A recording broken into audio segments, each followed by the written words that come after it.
The planet was quiet. It was called Harmony, a small human colony near the edge of the galaxy. The people there lived peaceful lives. They farmed, they studied, and they raised their children under the soft light of two suns. There were no armies, no weapons, just families, workers, and dreamers. The people of Harmony believed they were safe. They had no enemies, no threats, no fear. But far away, deep in cold space, the Zarnath Empire watched. The Zarnath were not like humans. They lived in metal cities built into asteroids.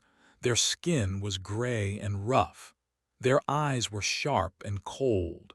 The Zarnath did not care about peace. They cared only about power.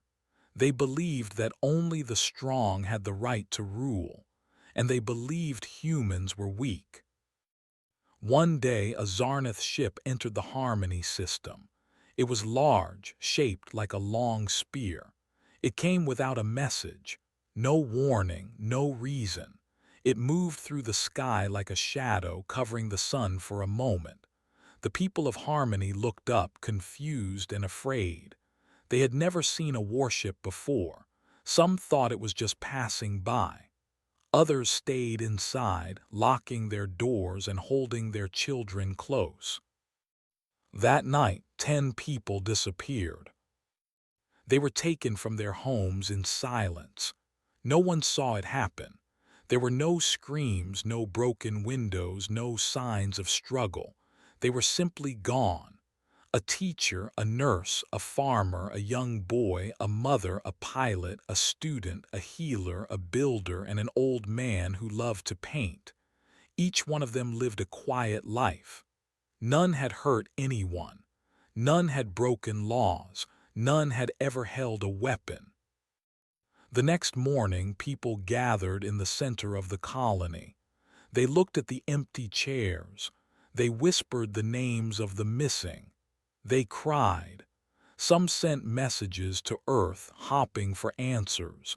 But the sky stayed quiet, and the Zarnath ship was already gone. The Zarnath did not speak of what they had done. They did not explain. They did not return the bodies.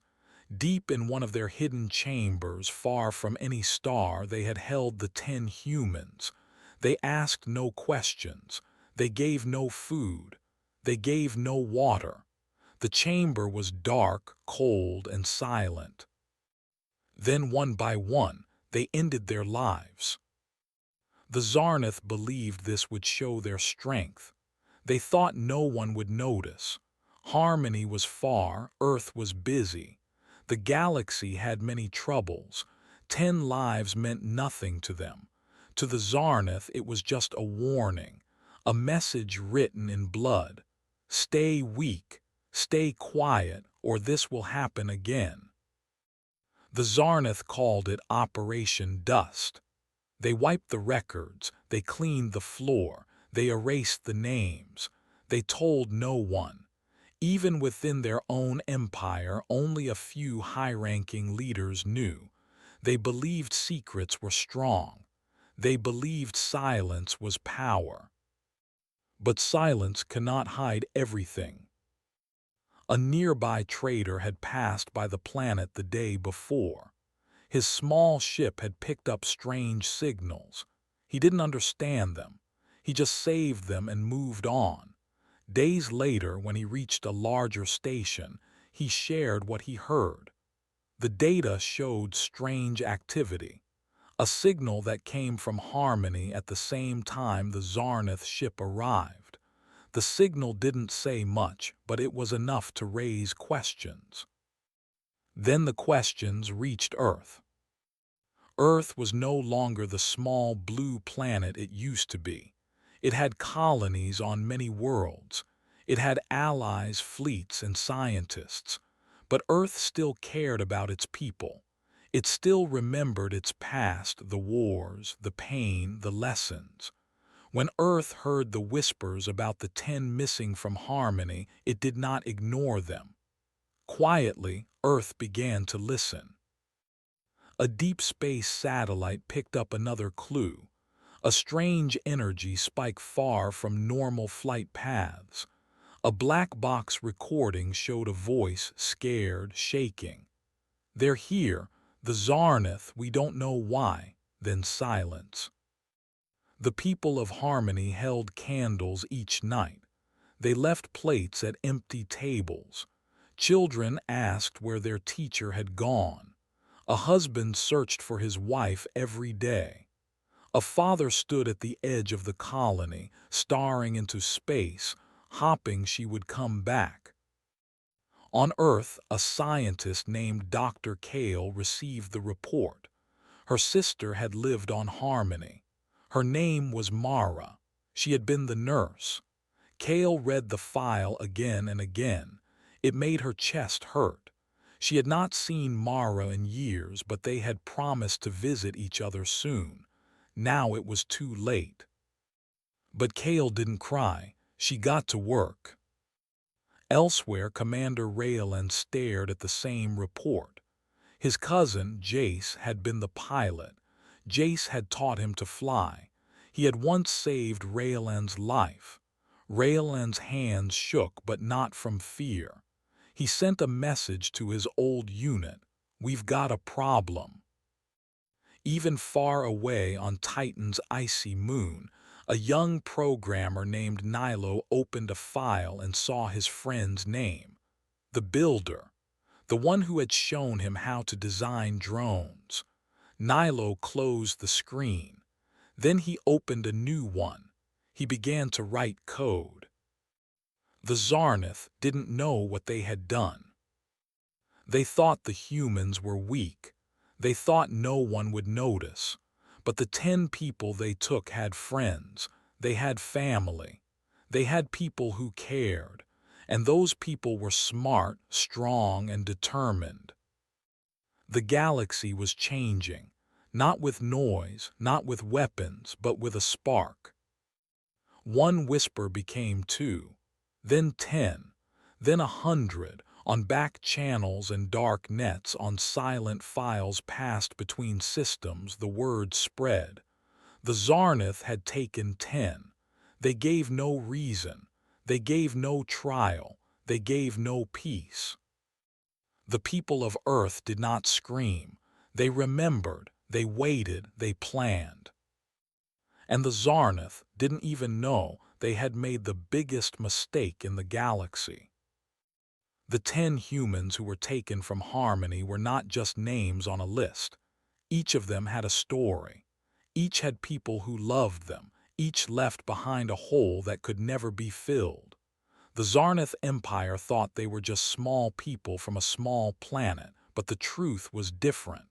Each life they took was connected to something much bigger. They didn't just hurt 10 strangers. They hurt 10 families, 10 communities. And more than that, they woke up the very people they should never have angered. Mara was the nurse. She had lived on Harmony for 5 years. Her patients said she had hands as gentle as feathers. She had dark curly hair and a smile that made sick children feel brave. Her older sister, Dr. Kale, was one of Earth's top scientists. Kale worked on deep space medicine and human protection systems. She had helped design healing nanobots that saved thousands of lives in space. The 2 sisters had grown up on Earth together, planting tomatoes in their mother's garden and drawing maps of stars they dreamed of visiting. They had made a promise to see each other again before the new year, but that promise was broken. When Kale learned that Mara was gone, something inside her shifted. She stopped working on her usual projects. Instead, she began to look for every file, every piece of data, and every signal from the Harmony system. She worked in silence, her heart full of sorrow, her mind full of plans. Another who vanished was Jace, the pilot. He was only 25, but he had already flown ships across 3 systems. He loved the sky. As a boy, he used to lie on the grass and name the stars. On Harmony, he gave flying lessons to kids. He would take them high above the fields and tell them stories about the stars. Jace had a cousin named Commander Raylan. Raylan worked with Earth's security force. He was known for his bravery, but he always said that Jace was the one with real courage. When Raylan got the news, he stared at the message for a long time. He didn't cry, he didn't speak. He just stood up, walked into a silent room, and began to make calls. He sent messages to people who owed him favors. He spoke with officers, engineers, and old friends from missions past. "They took my family," he said to one, "and they'll pay for that." Then there was Elia, the mother. She was raising 2 young boys by herself after her husband passed away in a mining accident. She worked in the garden fields, growing food for the colony. She baked warm bread for neighbors and sang old Earth songs at festivals. Her boys, Toma and Rilo, waited for her that morning. When she didn't come back, they held hands and sat on the porch. An elder woman watched over them while they waited, not knowing that their mother was never coming home again. But Elia's brother, Keen, was not on Harmony. He worked in the asteroid belts as an expert miner and engineer. He also helped fund Earth's satellite shields. When he heard about his sister, he stopped his mining ship in mid-flight. He stared into space for hours. Then he called someone he hadn't spoken to in years, a general from Earth's War Department. "I want in," Keen said. "Tell me what to do." Lena was another taken. She was only 17, still a student. She loved art. She painted sunsets using dyes made from local flowers. Her room was full of color, pictures of birds, skis, and the people she loved. Her best friend, Nilo, was a young coder who now worked on Titan, Saturn's moon. Nilo and Lena had grown up together. They shared everything: secrets, stories, even dreams. She once told him, "If you ever get rich, buy me a small moon where I can paint in peace." When he read the report, Nilo didn't believe it at first. He read it again and again and again. Then he opened a blank screen and started writing code. Not art, not schoolwork, but code that could break doors. Code that could shut systems down. Code that could make the Zarnath regret every choice they ever made. Old Thomas was the painter. He was 80 years old. His beard was silver and soft. Children on Harmony loved him because he would draw their dreams. One child asked for a picture of a dragon playing with stars, and he drew it in one day. Thomas had no living family, but the whole colony loved him. They called him Grandpa Thomas. They brought him tea, helped him walk, and listened to his stories. When he was taken, it felt like someone had ripped the heart out of the town square. But Thomas had a student named Myra. She lived on a nearby moon and was studying to be an artist too. She had known Thomas since she was 7. He once told her, "Art is how we leave pieces of ourselves behind." When she found out he was gone, she opened her studio, took down every painting, and locked the door. She then boarded a ship and flew straight to Earth. "I don't want to paint anymore," she told officials. "I want to help stop this." Another lost was Jalen, the builder. He was strong and quiet. He didn't speak much, but when he did, people listened. He had hands like stone, but he built homes with the care of a poet. His walls never cracked. His floors never creaked. Everyone trusted Jalen. He had helped build half of Harmony. His daughter, Sana, worked in Earth's defense station orbiting Mars. She had just earned a special badge for innovation. Her father had sent her a message saying, "I'm proud of you, keep going."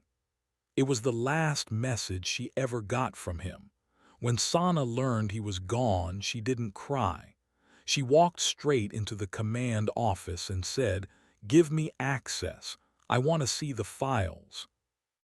Pella was the healer. She had come to Harmony to help. She knew plants, old remedies, and new machines. She saved lives with her knowledge. She taught others how to care for the sick. Her brother, Dren, was a diplomat.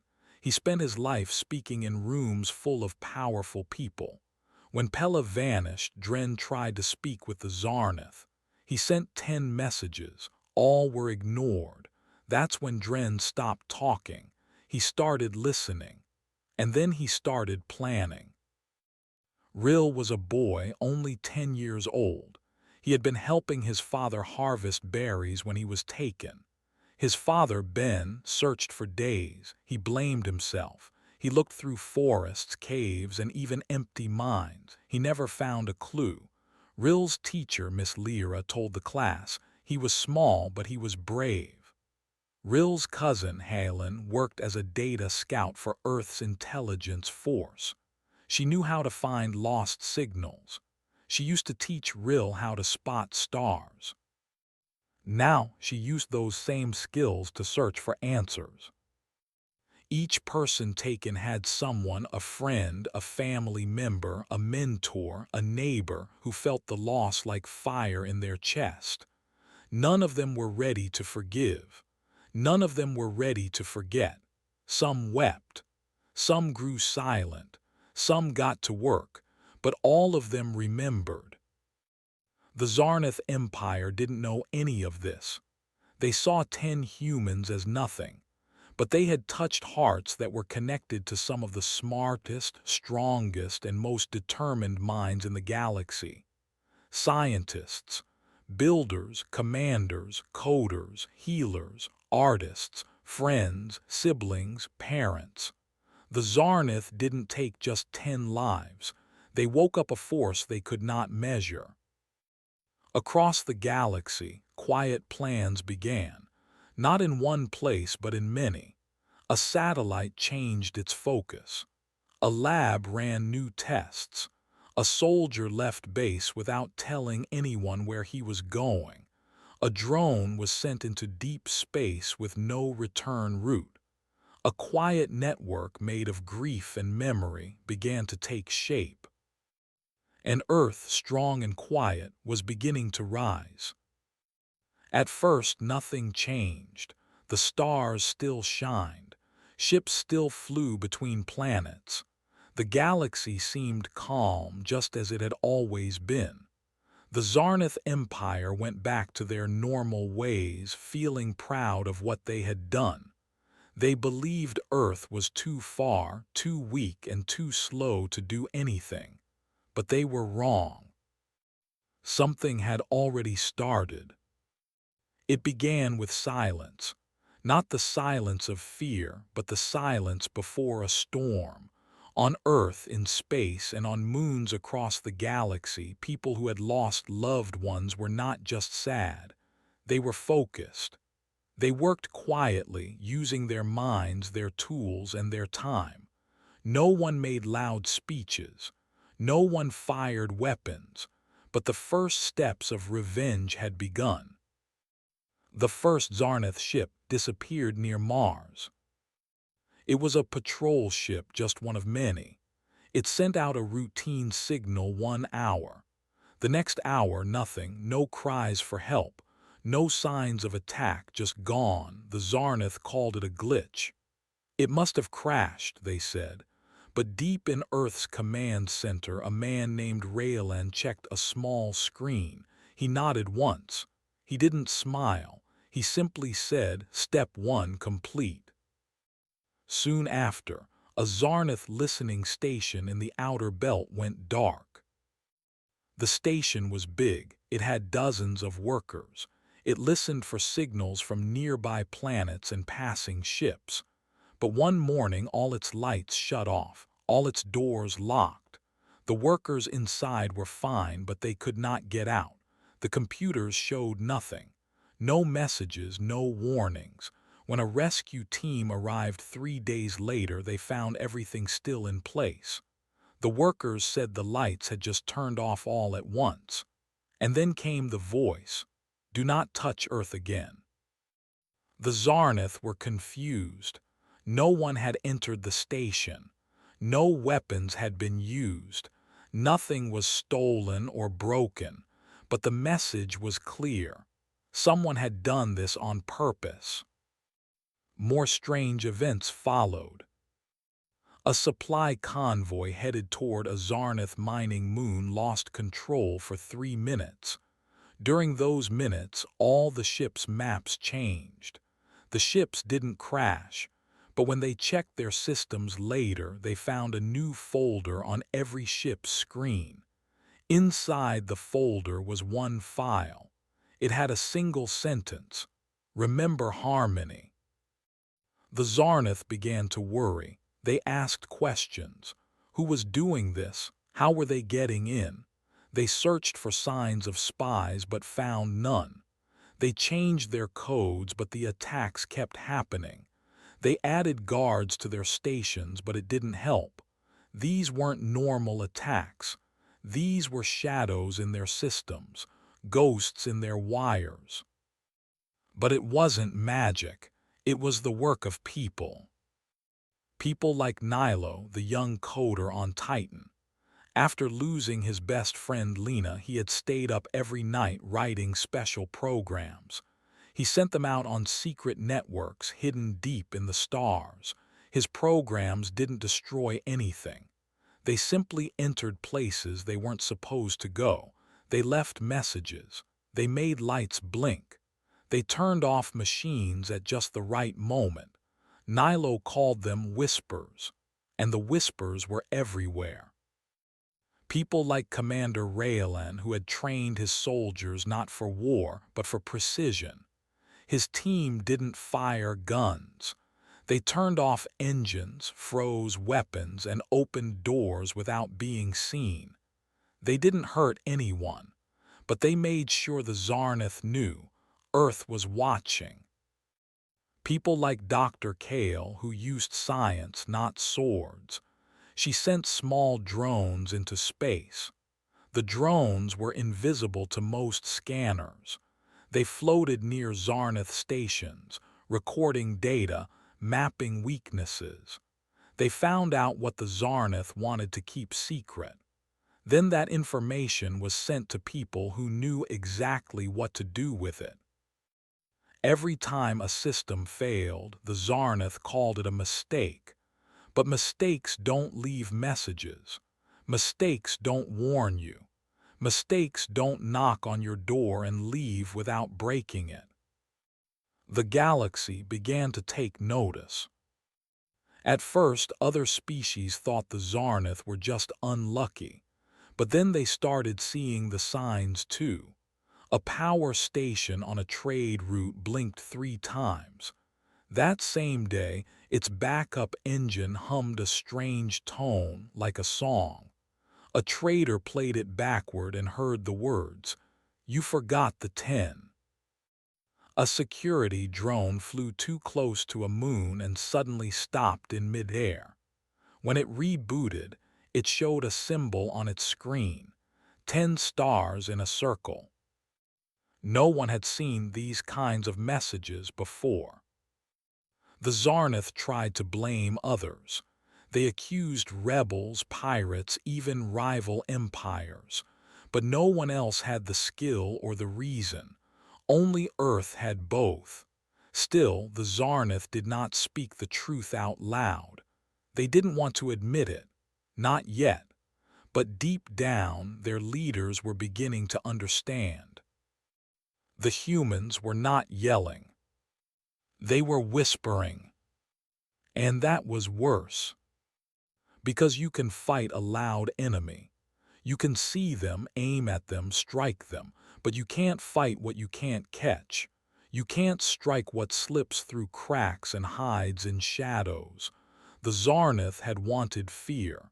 They had wanted silence. Now they were the ones growing afraid. They held meetings. They searched files. They locked down systems. They tried to stay calm, but the attacks didn't stop. Every day, somewhere in the Empire, something strange happened. A screen blinked. A lock failed. A light turned blue for no reason. A speaker played a soft voice that said, "Harmony." They called Earth's leaders. No reply. They tried to send scouts. The scouts turned around. They began to see a pattern, but they didn't know what it meant. To Earth, the meaning was clear. We are not done. Still, Earth had not fired a single shot. No ships were sent.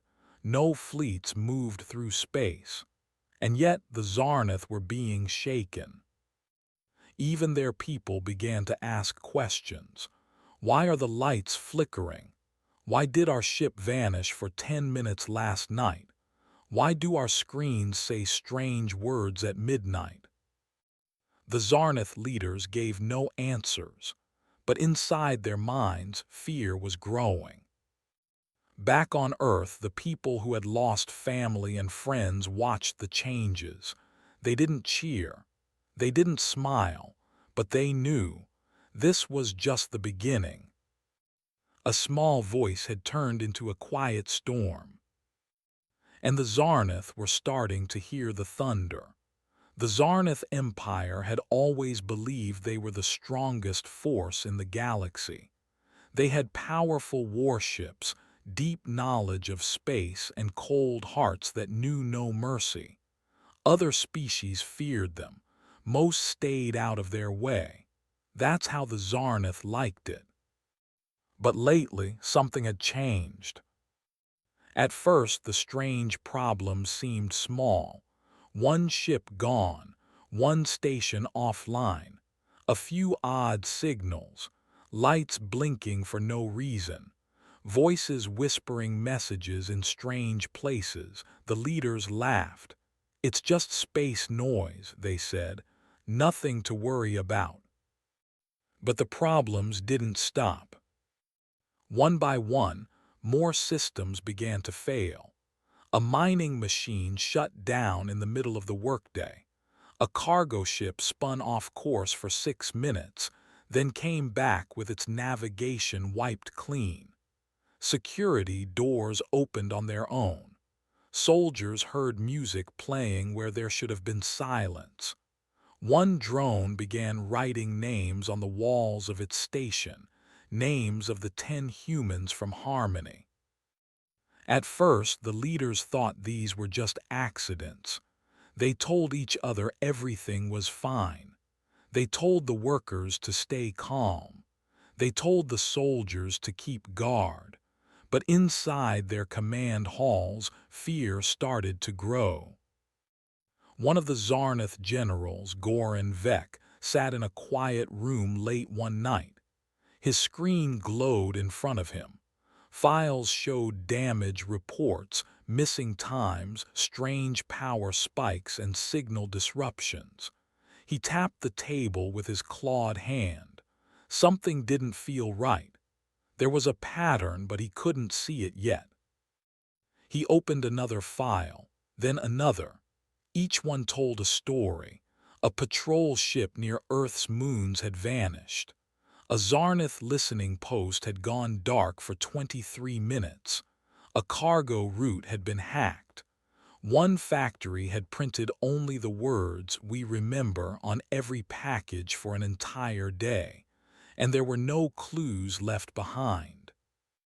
It was not random. It could not be chance. General Vek sent a message to the High Council. "Something is wrong," he wrote. "There is movement in the shadows, small events, small actions, but they are not mistakes. We must prepare." The council answered coldly. "We do not fear humans," they replied. "They do not have the strength to face us. Continue your duties." But the general knew better. He remembered history. He knew how humans had risen from a small blue world to reach the stars. He knew how they had survived many battles by using not just force, but clever ideas, fast hands, and brave hearts. And now, he was starting to see that bravery again. Other commanders started to notice, too. A fleet captain named Varl received a report about a station that played Earth music over its speakers for 3 hours. No one could stop it. When they pulled the power plug, the music still played. It only stopped when a message popped up: "We are not gone." Captain Varl did not laugh. He ordered all his crew to sweep the ship, but they found no bombs, no people, no clues, just silence again, and that silence was worse than noise. The Zarnath were not used to fear. They were not used to feeling unsure. But now, everywhere they looked, things felt out of place. A repair robot wrote "Harmony" in its maintenance log without being told. A battle cruiser's lights turned red every time someone said the word Earth. A training video showed images of 10 human faces, faces that were not part of the program. One officer woke up to find his room full of